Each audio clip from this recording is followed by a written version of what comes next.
네, 안녕하세요. 저는 이제 GYINC 대표이자 디자이너를 맡고 있는 이제니라고 합니다. 예. 또 저희가 줌으로 이제 온라인 강의를 하게 되었는데요. 저의 오늘 주제는 이제 에코 프렌들리 굿즈로 어제의 낡음이 오늘의 새로움이라는 업사이클링 주제를 가지고 이제 강연을 시작하려고 합니다. 일단 지금 사진을 보시면 이제 핸드백과 이제 꽃, 이제 하얀 색깔 병이 나와 있는데요. 저희가 이제 페트병을 녹여서 이제 핸드백을 출시한 이미지입니다. 저희는 이제 버려지는 페트병에서 새로운 생명이 태어난다라는 부분을 가지고 이번 컬렉션을 준비를 했는데요.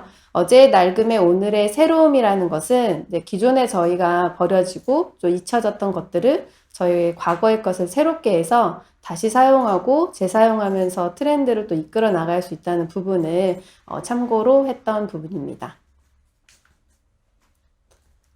네.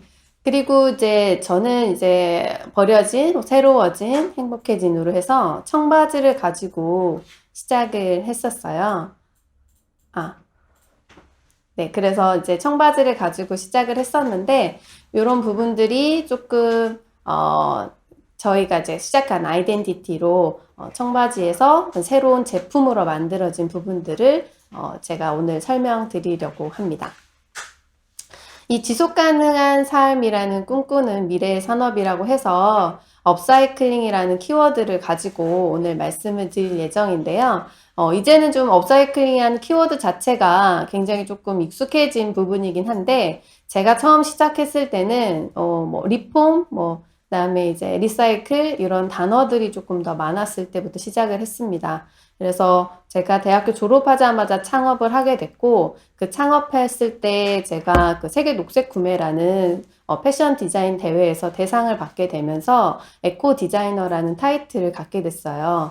그때는 사실 제가 이제 버려지는 가죽과 옥수수 껍질을 엮어서 커피 염색을 해서 만든 옷으로 그때 대상을 받게 됐는데, 벌써 10년 전에 있던 일들입니다. 근데 그때는 이제 업사이클링 키워드 자체가 없다 보니까 그냥 제가 어떤 친환경 제품을 만든다. 친환경 제품에 관련된 부분들이 예전에는 뭐 좋은 오가닉 소재나 이런 부분들로만 되어 있었는데 지금은 이런 재활용이라는 업사이클링 단어 자체가 굉장히 트렌드로 화두화되고 있는 것 같습니다. 일단 제가 30분이라는 또 강의가 있기 때문에 좀 간단하게 이제 업사이클링 산업이나 업사이클링 정의, 특징들을 말씀을 드리고, 그 다음에 이제 저희 그 업사이클링 사례, 그리고 이제 업사이클 브랜드, 국내외 브랜드의 어쨌든 동향, 그리고 저희 이제 제니클로젯이라는 업사이클링 브랜드를 하게 되면서 이제 많은 기업들과 콜라보레이션 하거나 저희 제품을 이제 라인업을 하게 됐는데, 그런 사례들을 제가 말씀드리도록 하겠습니다. 일단 제가 왜 이제 업사이클링에서 이런 가방을 만들게 됐는지부터 말씀을 드리도록 하겠습니다. 일단 저는 그 패션 디자이너로 12살 때부터 정말 이런 꿈을 가지고 나는 이제 디자이너가 될 거야. 난 패션 디자이너가 될 거라는 깊은 이제 아주 큰 꿈을 가지고 있었는데요. 이제 대학교를 졸업하자마자 이런 패션 업체들에 제가 일을 하게 되면서 공장을 많이 돌아다녔어요. 그러면서 버려지는 자투리나 옷들을 너무 많이 보면서 내가 하는 일이 이게 맞나? 라는 약간 정체성을 좀 헷갈렸던 부분들이 있었습니다. 그때 저는 이 버려지는 폐기된 의류에 대해서 굉장히 관심을 많이 갖게 됐고, 그렇게 되면서 작은 아뜰리에를 하면서 거기에서 빈티지 옷이나 버려지는 옷들을 재활용해서 수선하거나 이렇게 다시 만드는 일들을 하게 됐습니다. 네, 그러다 보니까 제가 가지고 있는 이런 재능들이 생기게 된 거예요. 2년 정도 이제 그 아뜰리에에서 수많은 옷들을 뜯고 버리는 것들을 재활용해서 만들다 보니 한 옷만 봐도 저렇게 어떻게 고치면 되겠다 이런 것들을 이제 하게 됐습니다. 사실 그때는 사업이라고는 할 수는 없고요. 제가 그냥 작은 가게를 했던 사례였던 것 같습니다. 그런데 거기에서 이제 버려지는 것들을 워낙 많이 뜯어보다 보니까 열린 옷장이라는 비영리 단체와 정장을 업사이클링하는 일이 있었어요. 그래서 거기에서 이제 페이스북에 같이 제니 디자이너와 함께 할 수 있는 사람 모집을 한다라고 해서 그게 제니 클로젯이라는 어떤 약간 동호 모임 같은 식으로 시작을 했고요. 그때 제가 월요일마다 재능 기부식으로 그분들에게 옷을 고치고 바꾸는 것들을 이렇게 가르쳐 드리다 보니까 이 제니 클로젯이라는 이런 업사이클 브랜드를 하게 된 사례인데요. 일단 의류는 연간 폐기량이 거의 50%라고 보시면 됩니다. 우리가 버려지고 입고 버려지는 것, 그 다음에 브랜드에서도 입지 않은 것들을 소각하거나 이런 할인하다가 이제 아울렛까지 가서 결국에는 그 새 옷도 소각을 하게 되는 이런 것들을 보게 되면 전체 의류의 50%가 폐기가 된다고 보시면 되겠습니다. 요즘 시대에 이제 코로나라는 부분들로 인해서 많은 ESG를 관심이 많으신데요. 서스테이너블이라는 어떤 키워드 자체가 지금은 너무 화두이지만 사실 제가 이제 브랜드를 창업하기 전까지는 오늘 또 이런 뭐 미팅들이 있었지만 왜 그런 일을 하냐, 그게 돈이 되느냐 이런 얘기들을 정말 많이 들어왔었고 저도 사실 그때 뭐 돈을 벌겠다고 했던 것보다는 왜 지속 가능한 패션, 지속 가능한 그런 가치관을 제가 가지고 있기 때문에 이거를 조금 무시하거나 그냥 돈을 벌기 위해 산업적으로 가기가 조금 어려운 부분이 있었어요. 근데 이제 몇 년이 지나서 이 코로나가 거의 다가오는 시점에서 점점 이런 패스트 패션이 유행될 때 반대적으로는 서스테이너블이라는 패션의 그런 경제적인 부분까지도 많이 이제 여러 브랜드에서 화두가 되고 있습니다. 좀 전에 줌에서 제가 잠깐 들었을 때도 이제 여러 명품 브랜드에서도 뭐 버섯이나 뭐 포도 이런 가죽들을 생산한다고 이제 되어 있었는데요. 이런 지속 가능함이라는 것 자체가 사실은 이제 시작인 것이 아니고 예전부터 사실 우리가 시작을 해야 됐었던 건데 지금은 이런 키워드 자체를 나이키, 뭐 알렉산더 맥퀸, 뭐 여러 명품 브랜드에서도 많이 이야기를 하고 화두가 되고 있습니다. 실제로 저는 이게 굉장히 화두될 수 있었던 점이 이 자라나 이런 패스트 패션이 2주 만에 이제 생산을 하고 그 다음에 할인을 하는 그런 정책들이 워낙 글로벌하게 기업들이 많이 펼쳤기 때문에 그거에 대한 엄청난 양의 그 생산된 그 옷들이 또 환경에 대한 엄청난 오염을 일으켰던 것 같습니다. 저도 이런 조사들을 하다 보면서 정말 깜짝깜짝 놀랐던 그런 수치들을 보면서 제가 해야 될 일이 무엇일까에 대한 고민들을 많이 하게 됐고요. 실제로 자라 같은 경우는 정말 전 세계적인 또 브랜드로서 이때 올라서는데 굉장한 입지를 줬는데 그만큼 많은 쓰레기와 그런 환경적인 오염을 일으켰기 때문에 이 기업들도 지금은 지속 가능함이라는 키워드를 좀 전면에 내세워서 하고 있지 않나라는 생각을 하고 있습니다. 저는 사실 우리가 가지고 있는 지속 가능함이라고 했을 때 저는 현재만 보지 않는다고 생각을 해요. 코로나 같은 경우도 현재만 지금 있는 것이 아니고 향후에도 이런 코로나를 계속 일으킬 수 있는 바이러스가 올 수밖에 없는데요. 이런 부분은 저희가 과거, 현재, 미래에 다 있다고 생각이 듭니다.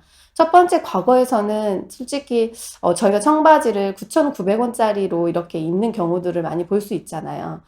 임금적으로는 사실 그 청바지를 만들 때 어마어마한 사실 비용과 그런 시간들과 인력이 들어가는데 저임금으로 만들 수 있기 때문에 9,900원짜리 혹은 5,000원짜리 청바지가 나올 수 있지 않나라는 생각이 듭니다. 우리는 사실 그런 5,000원짜리의 그 가격을 보고서는 온라인 쇼핑을 하게 되잖아요. 이런 부분들이 그만큼 노동을 착취할 수밖에 없는 구조라고 저는 봤고요.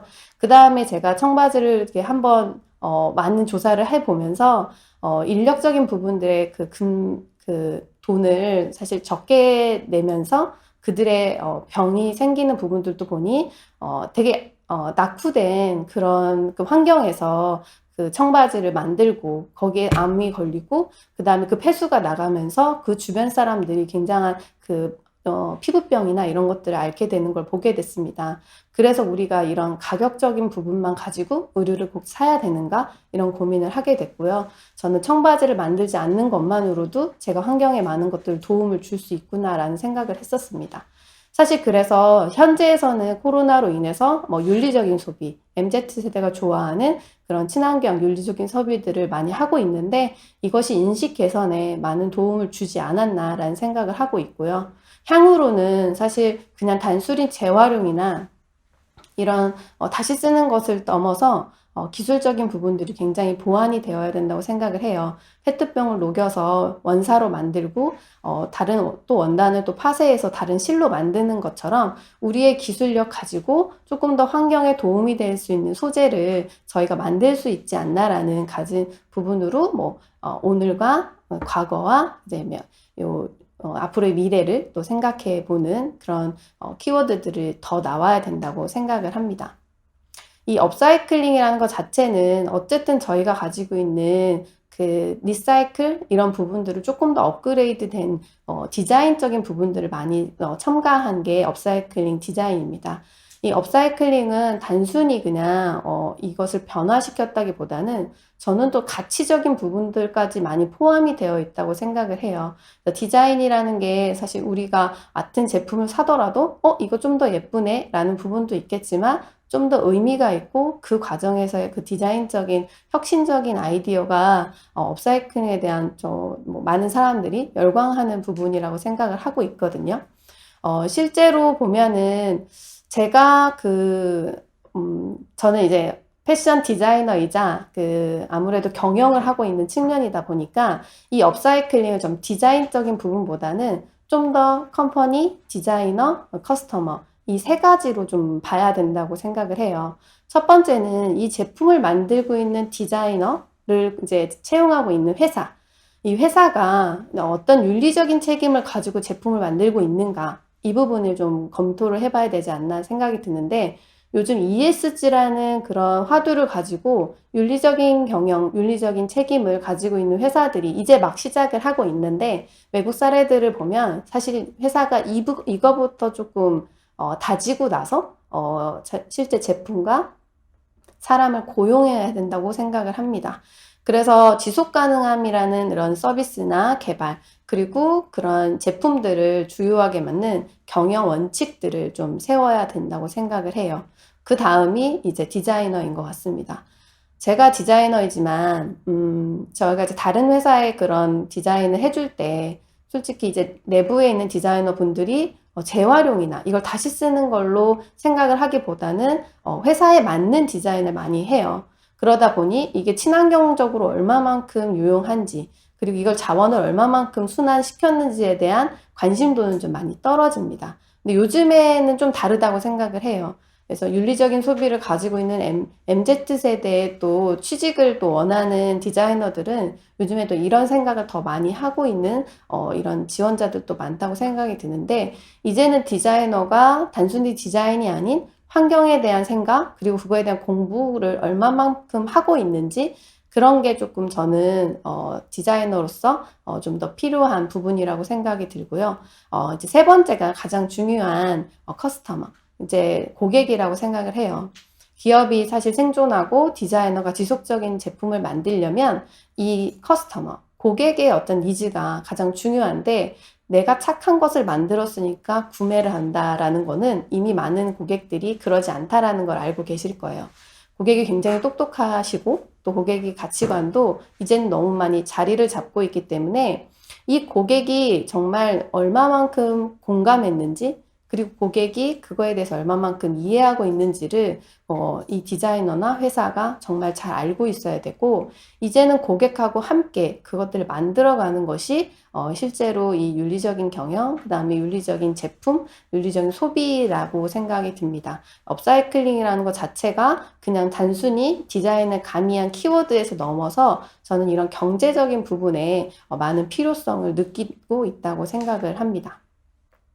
사실 그러면 업사이클링이라고 했을 때, 지금 잠깐 반짝하는 거 아니야? 그거 했다가 그냥 이제 뭐 코로나 지나면 뭐 다른 것도 다들 사지 않겠어? 라고 생각할 수도 있는데요. 분명히 그렇게 생각하는 사람도 좀 있다고 생각이 들지만, 저희가 자동차만 해도 요즘에 그 탄소 배출 줄이기 위해서 전기차에 굉장히 열광하고 수소차에도 굉장히 많은 투자를 하고 있잖아요. 앞으로도 패션 쪽에 당연히 이렇게 될 수밖에 없는 구조라고 생각이 드는 게 결국에 탄소 배출인 것 같아요. 저희가 가지고 있는 이 자원 자체가 환경의 80%가 물이잖아요. 이 물이라는 그런 저희 큰 것들을 보았을 때 플라스틱이 이제 결국에 버려져서 물에 이제 바다를 많이 이제 떠내려가고 그걸로 인해서 환경 오염이 되고 저희가 이제 무언가를 만들기로서 또 탄소 배출로 인해서 환경이 오염되는 것 자체가 되게 유기적으로 다 순환의 구조라고 저는 생각을 하고 있어요. 그래서 지금 20대들도 그렇고 많은 이제 국민들이 주식에 많은 투자를 하고 계시잖아요. 이 폐기물 관련된 주식이 다른 때보다 2배, 3배 지금 성장하고 있는 걸 보고 있으실 거예요. 배터리에 관련된 부분도 그렇고 앞으로는 다 모든 고객들이나 모든 이제 이런 기업들이 이런 부분들을 관심을 단순히 우리가 2년 동안 코로나로 인해 마스크를 못 벗었다? 여기서 끝나지 않을 거라고 생각이 듭니다. 그래서 사실 이거에 대한 환경 문제를 해결하는 것들이 우리가 가지고 있는 기대 효과이고 이 업사이클 기업의 또 확대인데요. 단순히 이제 기업이 많이 생긴다고 해서 그것이 시장이 컸다라고 난 저희는 볼 수 없다고 보고요. 이 업사이클 기업이나 환경을 생각하는 기업들이 더 성장하고 투자를 해서 일자리를 창출하고 그것들이 이제 성장 속도가 많이 커졌을 때 이 부분이 결국엔 수익 창출로 돌아오면 이거는 정말 경제적인 순환 구조로도 충분히 기대 효과를 가질 수 있는 큰 전망이라고 저는 생각을 합니다. 실제로 이제 해외 사례들을 보면은 저희는 아파트에서도 보면 너무너무 분리수거를 잘하잖아요. 우리나라가 아마 분리수거를 제일 잘할 것 같은데 사실 그 분리수거 중에서 자원으로 실제로 사용되는 것이 한 20% 정도밖에 안 된다고 생각을 해요. 왜냐면 이거를 이제 분리하는 걸 넘어서 어떤 기술력도 사실 필요하고 그걸 재활용해서 쓸 수 있는 소비 시장도 필요한데 우리가 이제 실제로 그런 재활용이 높은 국가들은 거의 대부분 선진국이에요. 이 선진국에서는 제가 봤을 때 그런 기술이나 이런 것들도 굉장히 많이 발달되어 있는데 저희는 단순히 분리수거하면 이것이 재사용된다라고 생각을 하는 것 같아요. 그래서 그런 지금 뭐 환경부에서도 라벨을 띄어서 버려야 되는 뭐 투명 페트병 같은 경우만 해도 일본에서 이미 수출을 해오는 투명 칩이 있기 때문에 이 부분을 국내에서 사실 만들어내야 되는데 이물질이 있거나 비닐이 이렇게 있으면 그런 부분들을 저희 스스로가 일단 재활용이 될 수 없게끔 이제 만들었던 이제 구조였던 것 같습니다. 사실 업사이클링 시장의 규모는 아직까지는 너무 적어요. 사실 이건 2006년에 뭐 아름다운 가게에서 시작을 한 부분들도 있고, 저희 제니클로젯도 이제 2013년에 이제 시작을 했다 보니까, 아직까지는 이제 뭐 크게 성장할 수 있는 규모적인 게 시간적인 부분이 아직 좀 적다라고 생각이 드는데, 이런 기업들이 지금은 또 다른 데이터를 보시면 또 더 많이 성장을 하고 있다고 생각이 들지만, 기존에 이제 우리가 가지고 있는 패션 시장이나 이런 업사이클링 시장이 조금은 미비하지 않나라는 생각을 가지고 있고요. 이 업사이클링 것 자체를 조금 더 선진화된 나라를 한번 보면요.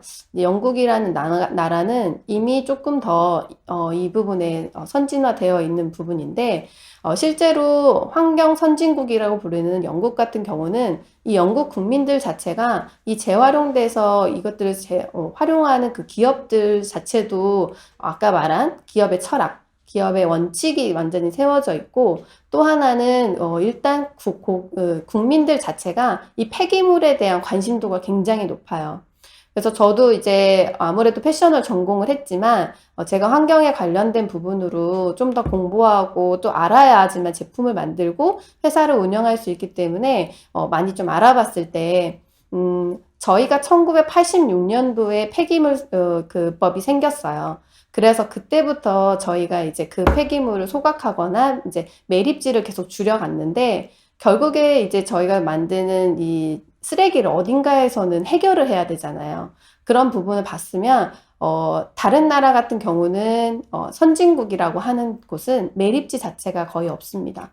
근데 한국은 이제 1986년에 이제 실제로 폐기물 그 법이 생겨서 이 매립이란 부분보다는 이것을 소각하거나 재활용하는 부분들이 더 늘려져 나갔는데 실제로 그전에는 100% 매립이었어요. 그래서 우리나라에서도 다른 이제 쓰레기를 다시 수출을 하잖아요. 이런 게 이제 또 다른 나라에 저희가 쓰레기를 버리는 걸 하고 있는 거죠. 환경 선진국이라는 부분이 경제 선진국도 있지만 앞으로 우리나라도 또 그런 환경 선진국이 좀 되어야 된다는 생각이 들고 이거 자체가 이제는 올드 앤 뉴 문화로서 우리가 케이팝을 만들듯이 사실 우리가 춤을 추고 즐거운 그런 문화를 가지고 있었기 때문에 지금 엄청난 이런 문화들이 전 세계로 퍼지듯이 우리가 기존에 버려지는 것, 그 다음에 안 쓰는 것들에 대한 의미나, 그런 소중함 자체 문화적으로 조금은 가지고 있고, 그게 마켓 쉐어가 되고, 유통이 되면서, 요즘에 중고 어플리케이션이나 번개장터, 이런 것들도 되게 이제, 뭐라 해야 될까, 스타트업들이 잘 나가고 있잖아요. 이런 것처럼 우리나라에서도 이제는 이 쓰레기 그냥 버려야지, 그냥 책임감 없이 하는 게 아니고, 어떻게 하면 돌려쓰고, 어떻게 하면 그거를 내가 사고, 또 필요한 거는 싸게 팔고, 이런 문화들이 좀 더 생겨야 된다고 생각이 들고, 이런 높은 폐기물에 대한 관심도가 높아질수록 어떤 사업에 대한 부분들도 확장성 있는 그런 사업들이 신규로 또 생겨나지 않을까라는 생각을 하고 있습니다. 무엇보다 윤리적인 경영 자체도 실제로 영국의 이제 사례들을 보면 이 품질의 차이는 별로 나지 않지만 이 제품이 실질적인 환경에 도움을 준다던가 어디에 많이 기여를 한다고 했을 때 국민들 자체가 그 소비를 하는 것처럼 저희도 지금은 이제 시작의 단계이지 않나라는 생각이 들고요. 실제 어떤 이제 영국의 이제 브랜드 자체에서도 이런 업사이클 브랜드들이 많이 생겨나고 마켓이 늘어나면서 실제 그런 수익 창출을 내는 회사들이 좀 더 우리보다 선진화돼서 더 늘어났다라고 보시면 됩니다. 저는 이제 우리나라에서 이제 가장 좀 특이하다. 그리고 좀 제가 디자이너지만 조금 소개를 해주고 싶은 몇 개만 이제 가지고 왔는데요. 이 레코드라는 이런 브랜드는 실제 코롱이라는 큰 기업에서 운영을 하는 브랜드여서 저는 이게 굉장히 의미 있다고 생각을 합니다. 왜냐면 이제 큰 기업에서 사실 외부에 그런 소각을 하거나 재고가 안 되는 것들을 할인을 하거나 이러지만 이 코롱이라는 브랜드에서는 이 브랜드 자체에서 그 제휴하고 있는 그 자회사들에서 소각이 되거나 혹은 유행이 지난 상품들을 레코드로 보내서 실제 레코드에서 또 해체를 해서 다시 만드는 그런 작업들을 하고 있고 또 이제 디자인 쪽에서는 이런 해체주의자 디자인들이 많지는 않은데, 실제 해외 브랜드에서도 이런 해체를 해서 제품을 다시 만드는 사례들이 좀 있어요. 그거를 저희 한국에서 하고 있다라는 부분들도 저는 좀 의미 있게 보고 있고요. 그리고 이제 이 가격대가 그렇게 낮지 않아요. 그러니까 디자이너 제품이기 때문에 그런 것도 있고 실제로 워낙 소재들도 굉장히 좋은데다가 수량이 많지 않은 상태에서 내가 내 취향대로 가질 수 있는 그런 디자인 플러스 가격과 그 다음에 또 홈페이지를 제가 들어봤는데 이런 수선을 하거나 이런 여러 가지 또 서비스 그리고 거기 취약계층을 또 고용하는 부분들을 좀 잘한 사례이지 않나라는 생각을 하고 있고요. 실제 저희 그 건물에서도 같이 입주자 브랜드이긴 했는데, 이 컨티뉴라는 회사도 저도 되게 잘 하고 있는 회사라고 생각을 합니다. 일단은 그 자동차라는 것 자체의 그 모델링을 너무 잘 하신 것 같고, 저희가 이제 자파 쪽은 가죽 제품을 많이 사용하잖아요. 가죽 제품의 그런 그 퀄리티 있는 소재를 수공적으로 다 뜯어서 그걸 가방으로 탄생시킨 이런 히스토리가 저는 되게 국내 브랜드 중에서도 되게 손꼽히는 브랜드라고 생각이 들고 또 페브리커라는 브랜드라기보다는 이제 아티스트 그룹인데 이 그룹도 이제 젠틀몬스터나 SK 이런 큰 기업에서 이런 아트전을 합니다. 이 분들도 이제 버려지는 이제 패브릭을 가지고 가구를 만들다던가 이런 오브제를 만들면서 이 업사이클 자체를 어떤 아트적으로 풀어낸 부분에 저는 굉장히 조금 의미 있는 그런 아티스트라고 생각이 듭니다. 우리가 잘 알고 있는 이제 프라이탁 같은 경우는 워낙 지금 MZ 세대들이 열광인데 제가 궁금해서 이 프라이탁의 그 네이버 검색 키워드량을 한번 검색을 해봤어요. 사실 작년부터 프라이탁에 대한 그 키워드가 굉장히 높아지고 있더라고요. 근데 사실 이 프라이탁은 굉장히 저희보다 훨씬 더 오래전에 1990년도 그 연대에서 이루어졌던 스위스 브랜드인데 이 스위스의 국민들 자체의 문화가 자전거를 타는 라이프 스타일이에요. 그래서 이 프라이타 형제가 그래픽 디자이너였기 때문에 그 버려지는 그 천막을 하나의 이제 모티브로 보고 그거를 이제 그 스위스 그 국민들이 잘 이제 하는 그 운동, 자전거 이런 라이프 스타일의 가방을 만들어서 우선 국민들 자체가 되게 사랑하는 그런 브랜드였다고 생각이 들고 그 다음에 이제 해외로 이제 유통을 늘려나가면서 이 500억이라는 이 업사이클 브랜드로 자리 잡는데 아주 큰 기여를 한 회사라고 생각을 합니다. 그래서 이제 모든 과정들을 이렇게 잘 표현을 한 것도 이 그래픽 디자이너의 어떤 감각, 그리고 스토리 자체가 실제로 조금 좀 경쟁력이 있는 것이라고 생각을 하고요. 이렇게 좀 숫자로 보여지는 것만으로도 프라이탁 회사가 얼마나 많은 일들을 했을까. 저는 이제 500억이라는 매출도 중요하지만 저도 이제 브랜드를 운영하면서 이 많은 양들을 재활용하고 그리고 이 많은 수치를 만들어내는 것 자체가 쉽지 않은 일인데 그래도 되게 많은 그런 이력들을 해오면서 일관성 있게 하는 회사이지 않나라는 생각을 하고 있습니다. 사실 이제 저희 브랜드인데요. 저희는 이제 어제의 낡음이 오늘의 새로움이라는 이런 슬로건 자체를 작년에 이제 다시 리뉴얼을 하면서 만들었어요. 제가 이제 업사이클링 디자인을 하게 됐을 때 오른쪽에 저희 로고를 보시면 이거는 의류 부자재의 그 후크와 아이 이제 저희가 바지를 이제 여닫을 때 쓰는 후크와 아이를 결합해서 사슴 모양으로 만들었습니다. 그래서 이거 자체가 업사이클 로고고요. 저희는 이제 사슴이라는 십장생의 영생, 재생, 죽지 않고 산다라는 그런 브랜드 자체의 로고에 히스토리를 담아서 제가 한 1년 정도의 브랜드 스토리를 잡는 데 시간을 걸었던 것 같아요. 이런 소재 자체를 제가 직접 뭐 만들고 실행했던 것도 있지만 이 브랜드 하나를 만들 때 제가 생각했을 때는 영원히 지속적인 제품을 만들 수 있는 그런 철학과 우선 가치관을 먼저 가져야 된다고 생각을 해서 이 로고를 만들게 됐습니다. 일단 저는 뭐 이런 여러 가지 그 디자이너 브랜드 중에서도 조금 이런 사회적인 그런 활동이나 그런 대회들, 그다음에 환경과 관련된 일들을 하다 보니까 저만의 좀 스토리가 생겼는데 저는 이제 뭐 궁금하신 거 나중에 물어보시겠지만 어렸을 때부터 그냥 자연에서 자랐고 자연하고 놀아서 그 안에서 자연스럽게 디자인과 여러 가지들을 이제 결합한 것들을 좀 오랫동안 지속해 왔던 것 같아요.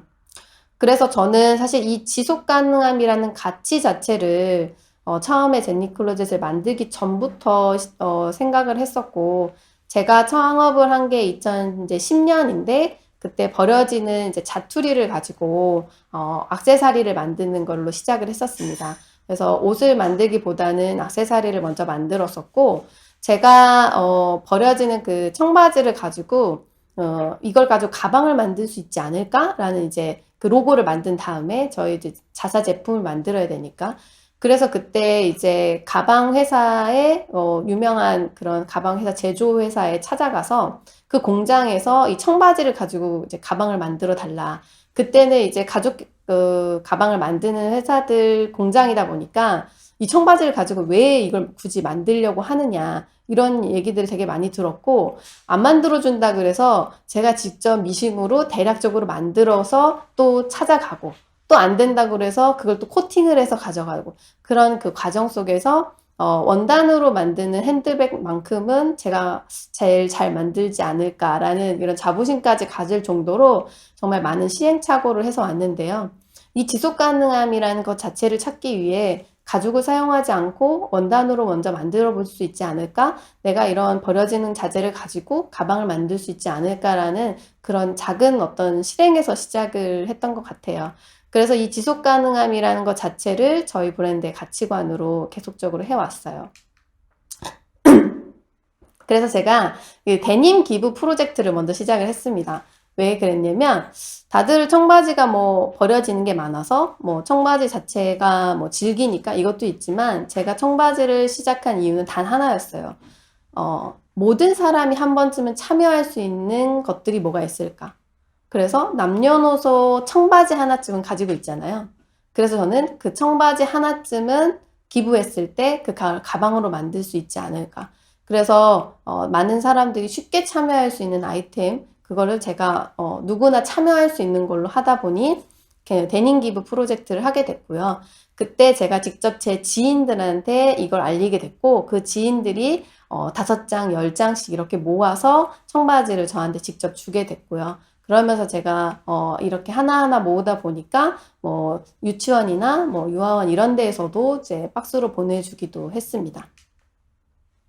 그러다 보니까 자연스럽게 이 업사이클링을 통해서 직접 가방을 만들어 보고 싶다라는 의뢰가 들어와서 실제 그 사진에 보시면 그 부부가 청바지로 가방을 만들었을 때인데 저 땐 제가 이제 사업을 이제 막 시작할 때였어요.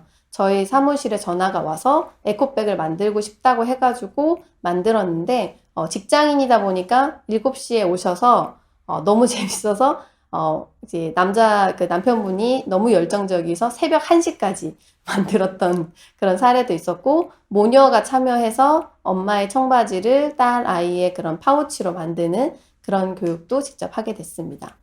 이뿐만 아니라 제가 이제 서울 디자인재단에서 실제로 그 동대문 자투리전이라는 것들을 하게 됐는데, 제가 3m짜리 작품을 만들었어요. 그 가방의 어떤 포인트들을 가지고 그 청바지의 포인트를 가지고 가방을 만들었고요.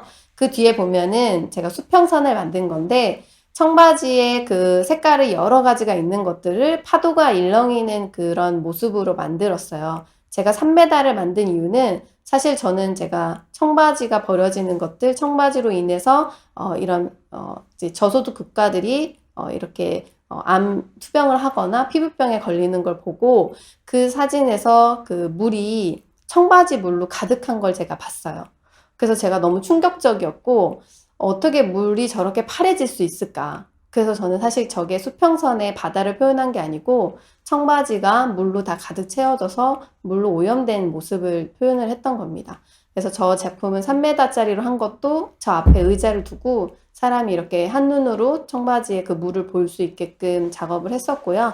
저거는 이제 작품 판매도 다 됐고 제품도 다 판매가 됐던 때였는데 저도 신기했어요. 저걸 구매하시고 또 그 의미도 이제 전달을 할 수 있게 돼서 했고 또 이제 제품 촬영을 할 때에도 좀 이렇게 생명력이 있는 아이디어를 두고서는 내가 살 수 있는 백, 물고기가 살 수 있는 백은 사실 청바지를 만들지 않고 재활용하게 되면 물을 사용하지 않으니까 그래서 저희가 세이브 워터라는 그 7,000리터의 물을 아꼈다라는 부분으로 세이브 워터 캠페인도 뭐 회사에서 진행을 했었습니다.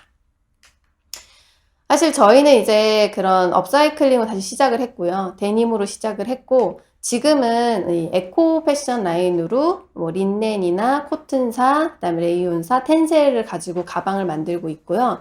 또 어닝이나 청바지 가지고 이제 버려지는 원단을 가지고 만든 업사이클 라인이 있고 그다음에 콜라보 라인으로는 저희가 이케아, 나이키, 샤넬 같이 요런 그 글로벌 브랜드들이 가지고 있는 아이덴티티를 가지고 이제 그런 제품들을 만들었습니다. 실제로는 저희가 많이 쓰는 게 유칼립투스예요.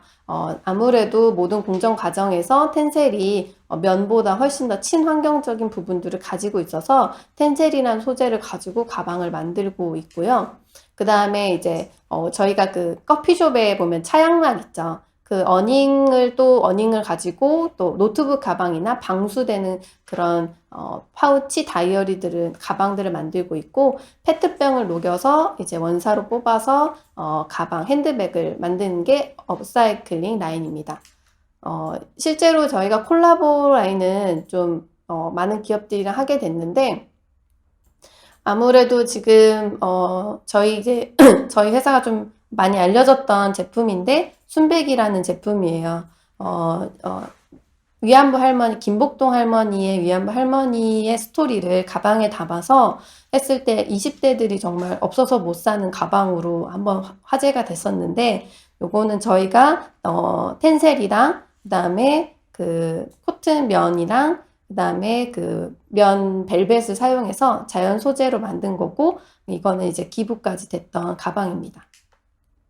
샤넬 같은 경우는 저희가 실제로 그 샤넬 매장에서 직원들이 입었던 것들을 샤넬 측에서 다 모아서 저희한테 화장품 파우치를 의뢰를 해가지고 그 샤넬 자켓 자체랑 유니폼을 다 뜯어서 샤넬의 그 화장품 파우치로 납품을 했었는데, 요거는 이제 반응이 좋아서 2차 오더까지 왔었던 좀 뿌듯했던 프로젝트였고요. 최근에 저희가 성술에 그 이케아에서도 그 이케아 유니폼에 그 직원들이 입을 수 있는 앞치마를 이제 만들어 주는 거 프로젝트에 참여했었고, 여기 이제 아트 디렉터랑 같이 얘기했을 때 이케아 자체가 이제 유니폼이 워낙 이제 그 색깔이 원색이다 보니까 제가 이거는 몬드리안의 어떤 모티브를 가지고 와서 수납력도 좋고 실용성이 좋은 어닝 소재로 이제 앞치마를 만들었습니다. 이거는 이제 공식 나이키 홈페이지에 올라갔던 건데요. 이거는 제가 아뜰리에를 했을 때 구멍난 점퍼를 가지고 이 점퍼백을 만들었던 부분인데, 이거는 자기 체형에 맞춰서 점퍼가 결국 가방이 될 수 있는 에코백입니다. 그래서 요거는 제가 전에 만들었을 때, 이거 나이키나 아디다스랑 하면 정말 좋을 텐데 라는 했던 거를 한 7년 만에 그 나이키랑 직접 했던 사례가 되었고요. 실제로 그 공식 홈페이지에서 고객들이 참여해서 이것들을 실제 나이키와 진행을 했었습니다. 그리고 요즘에 이제 골프가 하도 화제인데, 제가 이제 골프 그 스크린 점이 워낙 점포가 3,000개 정도 넘게, 이제는 한 거의 5,000개가 넘을 텐데, 이 그 점포에서 그 스크린을 교체를 해요. 거기에 한국 문양을 입혀서 골프백으로 만들었고요. 이것도 이제 골프존에 직접 납품을 해서 저희의 브랜드 로고와 그 콜라보레이션 해가지고 골프백을 또 제작을 했었습니다. 어떻게 보면은 이제 가방 브랜드가 가방 브랜드랑 콜라보 하는 게 좀 쉽진 않은데, 루이카토즈에서 이제 버려지는 재고 원단에 저희가 이제 그 도트 모양을 새로 개발해서 넣어서 이 반달곰을 위한 그 멸종위기 동물의 그 포베어백을 출시를 했고요. 이것도 이제 온라인에서 고객들한테 친환경적인 그런 활동을 한 것을 인증샷을 올려주면 가방을 주는 이벤트에 많은 사람들이 이제 친환경과 관련된 활동들을 같이 공유해줬던 그런 프로젝트로 진행을 했었습니다. 최근에는 이제 케빈 클라인에서 버려지는 소각 재고를 저희한테 의뢰를 해서 제가 실제 안산 물류센터에 가서 그 케빈 클라인에 있는 아이덴티티를 가지고 있는 소재질 중에 가장 많이 양이 있고 그 가장 많이 사용할 수 있는 언더웨어랑 그 청바지, 그다음에 맨투맨티를 활용해서 이렇게 에코백으로 제작을 했는데요. 요거는 이제 고객들 증정 상품으로 나가는 부분으로 저희가 디자인을 했었습니다. 사실 저희는 이제 텐셀이란 소재나 자연 소재를 하기 때문에, 플로킹 요즘에 많이 하잖아요. 많은 사람들이 운동도 하면서 쓰레기를 이제 줍는데, 저희가 이제 아무래도 패션 쪽에 가방과 의류를 생산하다 보니까 ESG로 이런 캠페인 티셔츠도 100% 텐셀로 제작을 해서, 실제 10,000명이라는, 그런 그 회원들에게, 이런 봉사활동을 줄 수 있는 캠페인 티셔츠도 만들었습니다.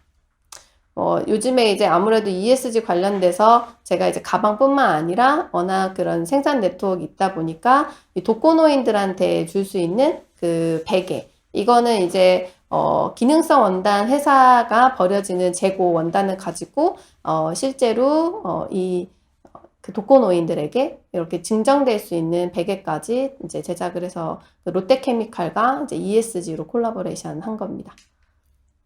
사실 이제 저희는 이런 여러 가지 제품들을 이제 만들고 개발을 하면서 저는 이제 아까 저희가 가죽을 사용하지 않잖아요. 근데 향후 좀 오래 사용하기 위해서 가죽을 지금 개발을 하는데, 버려지는 가죽, 그다음에 사용하지 않는 원단에다가 이렇게 프린트하고 그 코팅하는 기술을 지금 연구한 회사와 같이, 지금 같이 개발을 하고 있어요.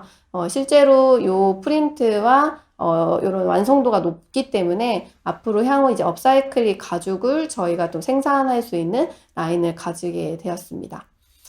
일단은 지금 요 정도에서 제가 지금까지 했던 저희 ESG 사례까지 보여드렸고요. 그리고 앞으로도 조금 더 이런 기업들의 콜라보레이션을 지금 받고 있는 상황이어서 오늘 강의 통해서 이제 또 질문하실 것들도 있다 보니 이런 사례는 그냥 참고만 해주시면 될 것 같고, 앞으로 이제 업사이클 키워드에 관련된 부분들 궁금하신 거 있으시면 이후에 물어보시면 될 것 같습니다. 네, 우리 이제니 대표님, 이름도 참 예쁘다는 생각이 들었는데, 외모도 너무나 예쁘시고, 마음도 너무 예쁘십니다. 어떻게 또 이렇게 친환경, 사업을 하겠다고, 어찌 보면은 그 청년 창업이라고 우리가 네. 봐야 되잖아요. 그때부터 시작해서 이렇게 그 사업을 꾸려 나가셨다는 이야기를 들으면서 정말 기성세대로서 제가 한 번 더 응원과 감사의 박수를 드리고요. 이야기 잘 들으셨죠? 그리고 우리 생활과 좀 친숙하다 보니까 굉장히 관심 있게 재밌게 잘 들으신 것 같아요. 저도 막 메모하면서 듣고 있었거든요. 알겠어요. 네. 저희가 어렸을 때도 보면은, 우리 엄마가 옷을 이렇게 이 옷과 저 옷을 합쳐서 만들어주시고 뭐 이런 것도 있었거든요. 네. 그래서 그런 것도 좀 생각이 났었는데, 많은 분들이 굉장히 질문을 많이 올려주셨거든요. 자, 그래서 질문을 듣는데 여러분이 참여하실 수 있는 방법 두 가지입니다. 손들기 눌러주시면은 아시죠? 클릭하시면 저희 스텝이 여러분을 찾아내고는 마이크를 열어드릴 거예요. 그러면 음성으로 참여하시는 분에게 저희가 모바일 상품권 드리니까요. 음성으로 적극적으로 참여를 부탁드리겠고요. 저는 부끄러워요 하시는 분들은 채팅창으로도 열심히 채팅으로 질문해 주시면 될 것 같습니다. 벌써 음성으로 손을 드신 분이 계신 것 같아요. 굉장히 저희가 찾는 동안 그러면 질문 먼저 첫 번째 거 들어보겠습니다. 업사이클링과 리사이클링의 차이점과 정의가 궁금합니다. 요것부터 듣고 그리고 뒤에 질문 이어가 볼게요. 네. 일단 저희가 다시 쓰기는 아시죠? 네네네. 저희가 이제 페트병을 예를 들어서 잘라서 필통으로 썼다. 네네네. 그거는 업사이클일까요? 리사이클일까요? 리사이클링. 네, 맞습니다. 그냥, 예. 네, 그러니까 우리가 쓰던 거를 조금의 그 활용도만 살짝 변경을 해서 다시 쓰는 거를 이제 리사이클로 보시면 되고요. 그리고 분리해서 다시 또 사용할 수 있는 부분들 리사이클로 보시면 돼요. 그러니까 폐지 같은 경우나 그런 것도 모아가지고 분쇄해서 종이로 만드는 경우도 있거든요. 네네네. 그것도 리사이클로 보시면 됩니다. 네, 근데 이제 업사이클 같은 경우는 네. 용도도 그렇지만 어떤 디자인의 감이나 뭔가의 그 사람들이 봤을 때 이게 다른 형태로 변화되는 거.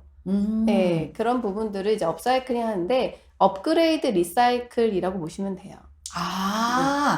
그러니까 어떻게 보면은 그 리사이클의 같은 하나의 분야라고 보면 되겠어요. 좀 더 그죠? 가치를 업시킨. 네. 누군가에게는 뭔가 돈을 주고 좀 사도 되겠어라는 생각이 들 정도로 살짝 상품성이라고도 좀 해야 될 것 같고, 네. 그런 생각이 드는데 맞는지 모르겠습니다. 네, 그래서 지금 비즈니스로 대하는 뭐 기업의 관점이라고 말씀해 주셨는데, 네. 그러니까 리사이클은 사실 이제 어떻게 보면 양으로 생각하시면 될 것 같아요. 양? 우리가 페트병이나 종이를 많이 모아서 네. 파쇄해서 다른 것들로 막 분리해서 네. 우리 그 성동 구청이나 뭐 이렇게 구에 관련된 보면 리사이클 관련된 폐지나 뭐 분리하는 데들 있잖아요. 네네네. 그런 거는 리사이클 사업이에요. 그렇죠. 네. 근데 저희처럼 그런 소재들만 가지고 와서 뭐 가방으로 만든다던가, 그다음에 뭐 그것들을 또 다른 제품화 시키거나 이런 것들을 하나의 그 아이템만 사실 가지고 오는 경우들도 있거든요. 근데 그런 경우들은 이제 목적성이 명확하잖아요. 네네네네. 가방으로 생산한다. 네네네. 그 의류 잡화 쪽이다. 하나의 그 상품이 그죠. 되는 거죠? 네. 네. 그래서, 이해가 되셨나 모르겠습니다. 아까 이제 질문해주신 분이 그런 업사이클, 리사이클링의 차이점과 비즈니스로서 이야기를 해주셨는데, 저희가 답을 다 해드렸습니다. 이게 만족하셨는지 모르겠네요. 질문이 굉장히 좀 참신하게 예뻤어요. 저분에게 제가 상품 드리겠습니다. 예, 드려도 되죠? 네네.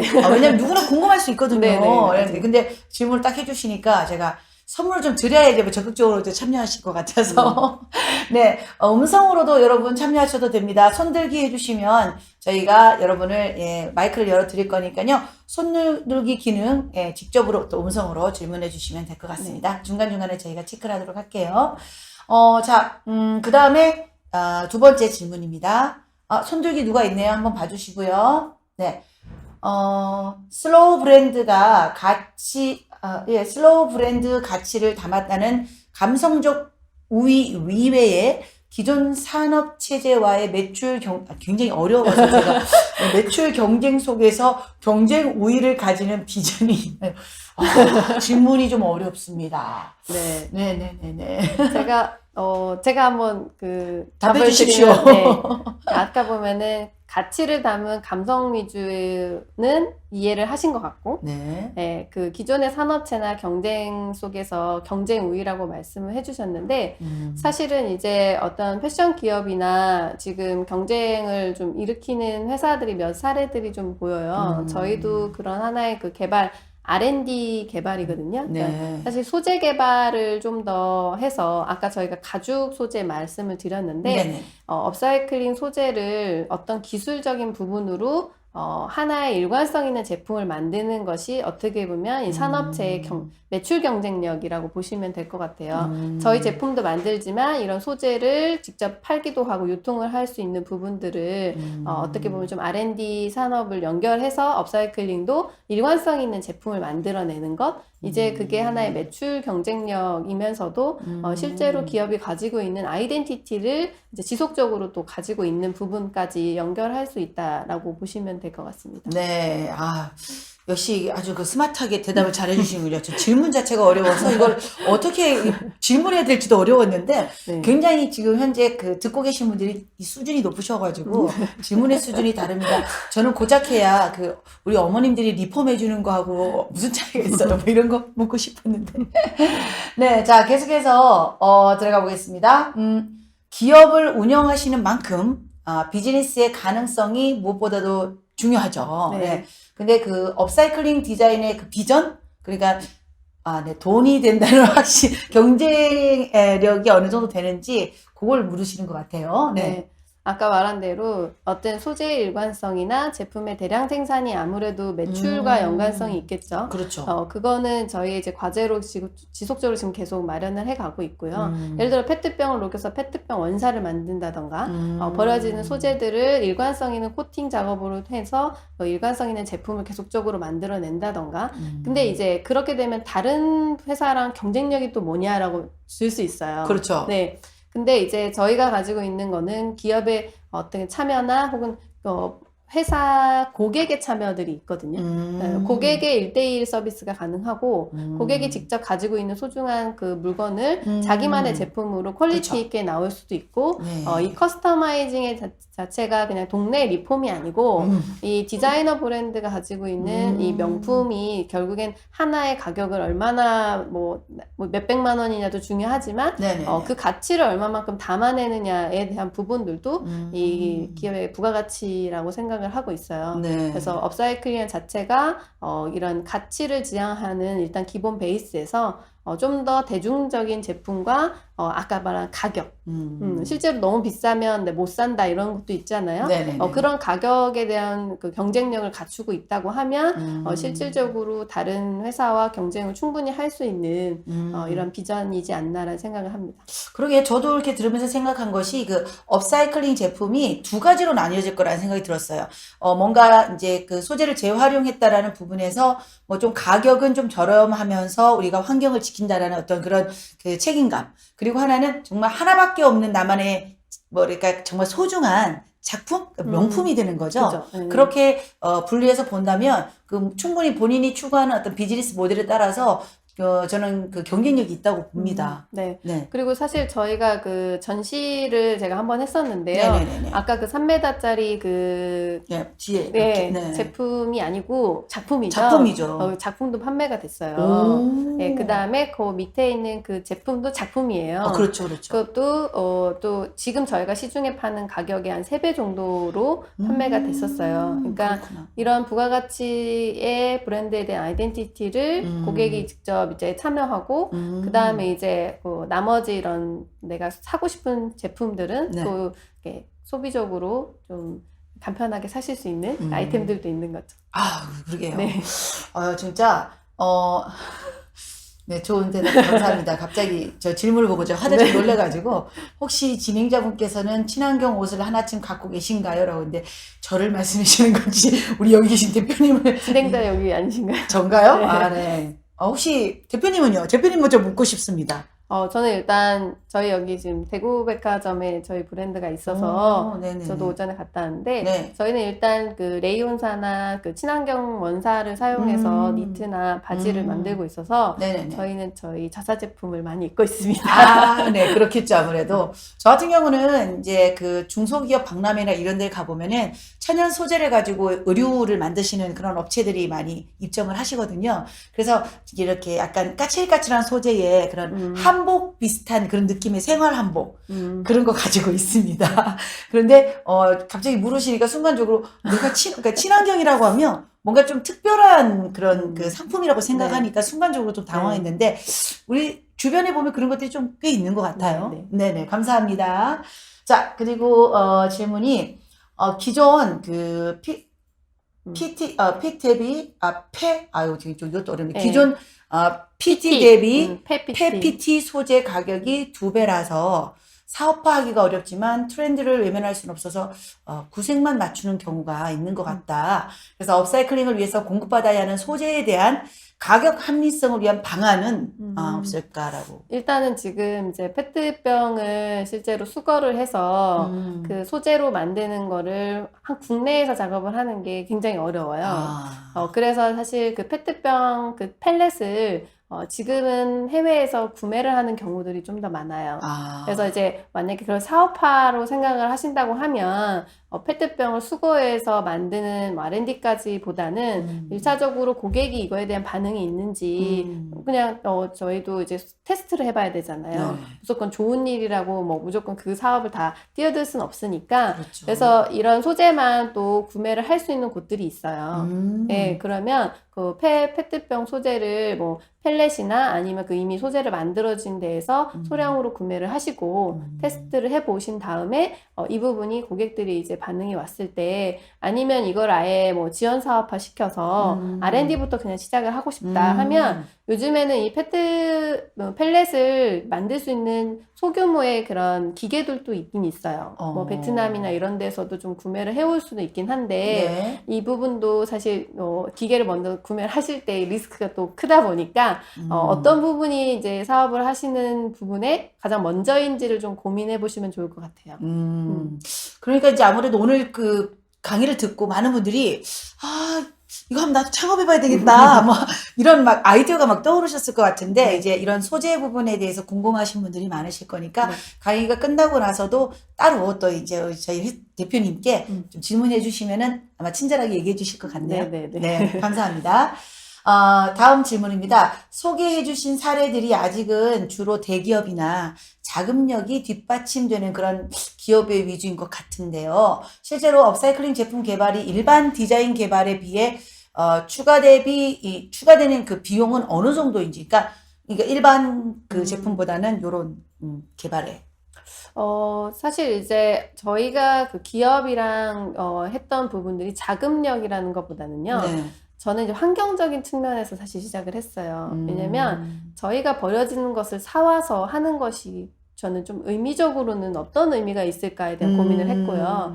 어쨌든 기업이 많은 것들을 버리게 되잖아요. 그렇죠. 아까 같은 경우도 폐스크린을 그렇게 엄청나게 버리는데 그렇죠. 그거를 이제 불에 타지도 않고 썩지도 않은 소재잖아요. 그러면은 본인들의 고객들한테 다시 구매하게끔 할 수 있는 상품으로 만드는 중간다리 역할을 저희가 할 수 있어서 자금력보다는 그런 환경에 대한 책임을 저희가 또 돕고 저희도 제품화하는 그런 경쟁력을 또 가지는 부분이고요. 그 다음에 이제 뭐 요즘 저희가 이제 뭐 맘스클럽이나 이런 동호 모임에서도 사실 이런 것들을 할 수 있잖아요. 모아서 다시 다른 고객들한테 구매를 하거나 요즘은 기부를 또 많이 하시더라고요. 그래서 저희는 좀 저희 자체에서 뭐 쓰레기를 책임진다라는 부분보다는 다른 데서 책임져야 될 것들을 저희가 좀 대신한다라는 부분의 측면으로 기업들이랑 한 거여서 자금력으로라고는 좀 생각을 하고 있진 않고요. 네. 그러게요. 그 제가 알고 있는 대구의 한 업체도요. 업사이클링 업체인데 그 블라인드 있죠, 블라인드. 네, 그 네. 블라인드를 만들고 남는 소재들이 그게 굉장히 고급이래요. 네, 네. 그래서 이제 그걸 가지고 이제 지갑이라든지 가방 이런 것들을 만드시더라고요. 네, 네, 네. 그래서 이런 저도 그때부터 이제 업사이클링에 조금 더 이제 눈을 뜨기 시작을 했었는데 네. 이제 그런 소재들은 사실은 버려지는 건데 어찌 보면 재료비가 진짜 안 들고도 네. 여러분들이 이제 사업을 하실 수 있는 그런 아이템인 것 같았습니다. 네. 그래서 너무 자금이나 이런 데에 우리가 치우치기보다는 이제 환경을 좀 더 우리가 지킨다라는 개념으로 다가서시면 좀 더 네. 더 잘 보일 것 같아요. 네. 네, 다음 질문입니다. 디자이너이자 기업가로서 이제 향후 그 비전이 있는 디자이너, 즉 이렇게 모셔가고 싶은 그 디자이너에게 필히 요구될 것이라고 예상되는 역량. 네, 이렇게 만약에 대표님이 이 사람 채용하고 싶어 뭐 이런 생각이 든다면요, 팁이 될 것 같아요. 네, 일단 저는 이제 디자이너 겸 이제 지금 경영을 하고 있지만, 네. 일단 디자이너로 한 10년 넘게 제가 일을 하면서, 생산 과정을 사실 조금 더 이해도가 높은, 그러니까 전반적으로 생산에 들어가는 여러 가지 일들을 좀 잘 이해하고, 그다음에 무엇보다 소비자를 좀 잘 이해하는 디자이너가, 요즘에는 좀 꼭 필요한 부분이라고 저는 생각이 들어요. 그러니까 내 디자인이 뭐 많이 팔렸다, 내 디자인이 잘한다라기보다는 네. 진짜 고객이 뭘 원하지? 뭐 고객이 이 시대에 정말 어떤 걸 좀 사용할 수 있지? 이런 마케팅이나 뭐 혹은 고객 니즈에 대한 관심도가 사실 좀 있어야 디자이너들도 사실 요즘은 뭐 윤리적인 패션 뭐 이런 것들 한다지만 고객이 사실 그게 왜 그런 건지 그리고 이제 제품 만들 때 어떤 부분에 집중을 해야 되는지를 디자이너가 알면 전체적으로 조금 어필이 되지 않을까라는 생각이 들고 뭐 저희 회사 같은 경우도 이제 채용을 할 때 그런 환경이나 이런 부분들에 또 관심이 있으신 분들이 그렇죠. 지원을 하긴 하는데요. 네네. 조금 이상적인 이야기만 하게 되면은, 그 다음이 사실, 그 다음은 뭐지? 이런 부분들도 사실 있어요. 네네네. 그러니까 본인이 일단은 뭐 생활 속에서 친환경을 좀 실천하고 있으면서 이렇게 그래야 아이디어가 보이니까 이제 어떤 단순한 어떤 디자이너스의 재능뿐만 아니라 일단은 그런 기본적인 인성과 마인드 이게 돼 있어야 될 것 네네. 같다라는 생각이 저도 들었네요. 감사합니다. 혹시 자리가 디자이너 뽑으실 생각이 있으신가요? 네. 예, 있다고 하시네요. 마이크 사용 질문자가 나오셨네요. 최윤식님 마이크 켜드릴게요. 네, 들리시나요? 네, 안녕하세요. 안녕하세요. 네, 안녕하세요. 저 발표 들었는데, 네. 제가 이거를 다 못 들어서 그런지 모르겠는데, 듣다가 궁금한 점이, 이게 리사이클링, 업사이클링 이런 게 아직은 개발하는 단계고, 완전하게 진행되지 않아서 진행되지 않은 상태니까, 이렇게 재가공을 하는 데 있어서 비용이나 그런 자원이 오히려 더 들어서 비효율적이라는 생각이 들었고, 그리고 이렇게 요즘은 패스트 패션으로 이게 빨리 바뀌는데, 이거를 따라갈 수 있는지, 이제 그게 궁금했어요. 그래서 이게 배보다 배꼽이 크게 될 우려가 있을 거라고 생각이 됐고, 근데 마지막으로 그렇게 된다면, 이렇게 실용성보다는 가치나 감성을 더 중요시하는 상품들을 위주로 개발을 하는 게 아닌지 그게 궁금합니다. 네, 좋은 질문 감사합니다. 네. 일단은 저희가 모바일 상품권을 드리도록 할 테니까요. 끝까지 자리해 주시고요. 질문을 들으셨는데, 네. 그러게요. 좀 많은 고민을 하게 되는 질문이네요. 저는 사실 이런 질문들을 많이 듣게 됐고, 그리고 실제로 저희 내부에서도 이런 이야기들을 많이 하는 편이에요. 네. 근데 그럴 수밖에 없다라는 생각이 드는 게 제가 아까 영국 사례를 말씀을 드리긴 했는데, 네. 이 폐기물에 대한 관심도에서 시작을 하잖아요. 그렇죠. 그러니까 저희가 기존 제품을 당연히 만들 수 있잖아요. 그건 기술력도 있고, 네. 근데 이제 버려지는 이 쓰레기 자체를 관심도와 그런 걸 통해서 브랜드가 생겨나는데, 아무래도 그런 관심도에서 시작을 하다 보니까 전문성은 떨어져요. 그래서 그런 회사들을 봤을 때, 저게 뭐 좀 감성이지, 전 진짜 문제를 해결할 수 있나? 이런 부분으로 이제 하는데, 저는 조금 관점을 다르게 뒀으면 좋겠어요. 어떻게요? 저희가 이제 창업을 할 때도 보면, 처음에는 되게 작게 시작하잖아요. 그렇죠. 예, 프랜차이저 갑자기 할 수 없잖아요. 그렇죠. 떡볶이 집을 프랜차이저를 하기 위해서는 떡볶이를 일단 제가 팔아봐야 되잖아요. 그렇죠, 그렇죠. 네, 네. 그러니까 이 업사이클이라는 그런 서스테이너블 자체가 대기업이 할 수 있는 것과 이 창업으로 할 수 있는 부분들이 굉장히 다르다고 저는 생각이 들어서 이 대기업이 할 수 있는 그런 자본적인 것과 어떤 창업자로서의 할 수 있는 부분을 비교한다 하면 바위와 계란을 비교하는 게 아닌가라는 생각이 있고 하지만 분명히 토스트 가게가 기업이 되듯이 네네. 예, 그런 과정을 관심도 있게 일단 걸어가는 그런 소비자를 원하는 그런 기업을 이끌고자 하는 비즈니스 모델을 가지고 있는 창업자나 혹은 디자이너 그리고 그걸 공감하는 고객 이게 전 중요하다고 생각을 하고요. 네네네. 거기서 이제 어떤 이제 브랜드들은 성공을 할 것이고 어떤 브랜드는 실패를 하는 거는 이 분야 빼고도 저는 모두가 그렇죠. 똑같다고 생각을 해요. 네네네. 그래서 이 부분은 성공 사례가 나올 때까지 네. 프라이탁도 500억을 하잖아요.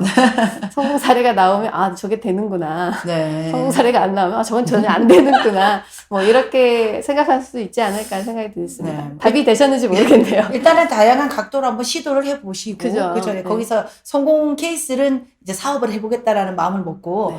예, 작게 시작해보시는 것도 좋겠다라는 말씀이었던 것 같습니다. 처음부터 대표님도 뭐 크게 막 하신 건 아니었잖아요. 저는 아주 작은 가게에서 네. 2년 동안 수선만 했어요. 그렇죠. 이런 과정들이 다 있었답니다. 네. 그래서 그걸 우리가 한번 배워보는 그런 시간이었던 것 같고요. 자, 이제 마지막 질문 네네. 하고 정리할게요. 콜라보 등 다양한 그 협업 프로젝트를 진행할 때 우리 대표님의 회사가 친환경 브랜드라는 것이 어떤 그 도움이 되었는가, 그리고 타 기존 브랜드에 비해서 어떤 점이 좀 어필이 되었을까라는 부분을 질문해 주셨어요. 네, 아무래도 그 고객이요. 그 실제로 큰 기업에서 친환경 프로모션을 하거나 좋은 이런 기부 사업을 했을 때 고객들이 반응을 잘 하지 않잖아요. 냉정하지 않나요? 그렇죠. 네. 네, 마음에 들어야 되죠. 저희 작은 회사 같은 경우 실천 사례가 있잖아요. 네, 사례가 있고 그걸 보여줬던 게 있고 고객이 그거에 참여했던 것들이 있다 보니까 이 브랜드랑 해야 되는 어떤 어필의 그런 사례들을 저희는 작게 잘 만들었던 것 같아요. 눈에 보이든 안 보이든 그런 것들을 한 것들이 저희 콜라보할 때 되게 어필이 됐던 부분인 것 같고 네. 저희 요즘에 내부 직원들끼리도 저희가 무조건 그런 친환경이라는 부분들도 중요하지만 저희끼리 플로킹을 한번 해보면 어떠냐. 저희끼리 뭐 기부를 그냥 우리끼리 해보면 어떠냐. 그래서 저희가 이번에 국제영화제에서도 기부를 했거든요.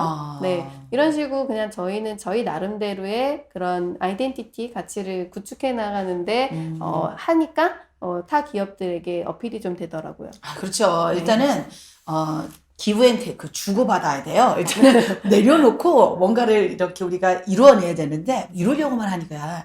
자, 이런 마음가짐, 우리 대표님께 네. 오늘 정말 좋은 걸 배운 것 같습니다. 자, 끝으로요. 네. 우리 제가 아까 잘못 얘기했던 이 GYINC 브랜드 좀 어렵습니다. 대표님. 저는 법인회사이고, 네. 브랜드 제니클로제입니다.